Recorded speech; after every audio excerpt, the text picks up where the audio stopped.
strašno me iritira podatak financijski da smo mi organizacija koja ima godišnji plan komunicirati sa tim državnim institucijama. To je jedna stvar. Druga stvar, u Evropi i u Americi i nekom svijetu. Znači, ja sam na večeri i u šalu jedan čovjek kaže ovdje iz Bosne i Hercegovine, bili ste tako prošle godine, ne znam. Posebno bi bacio akcent na dva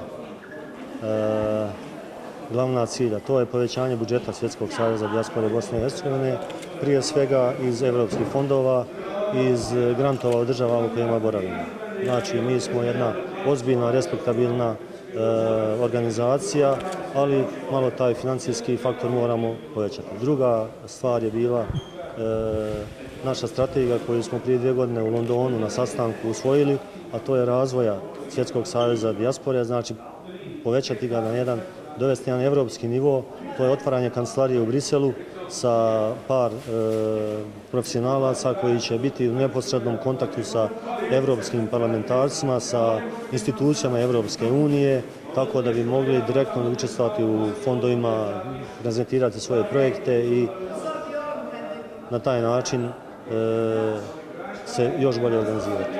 Dijaspora je u stvari veoma blizu, da je dijaspora prisutna u Bosni i Hercegovini. Ono što gdje dijaspore nema, gdje nije prisutna u stvari, ne znam, kroz te institucije, zakone, na kraju ono što sam jučer rekao, dijaspora je najveći ulagač u Bosni i Hercegovini, pored toga što nemamo čak ni zakona o dijaspori, da ne govorimo o nekim drugim stvarima.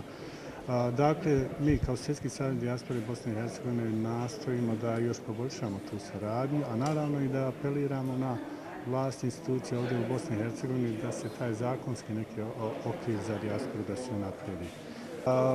Pazite, mi smo kada smo osnivali Svjetski savez za dijaspore Bosne i Hercegovine, mi smo imali pritisak odavde iz Bosne i Hercegovine, iz institucija Bosne i Hercegovine, da se Svjetski savez organizuje na principu kao i država Bosne i Hercegovine, odnosno da imamo 3 predsjednika ili 1-1-1 ili tako već te modele koji su ovdje prisutni, a koje znamo da baš ne funkcionišu.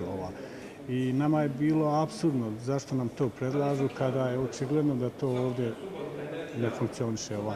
Tako da mi uopšte mislim da nismo opterećeni s tim, a nama je ključna stvar u stvari osobe koje će doći i da rade.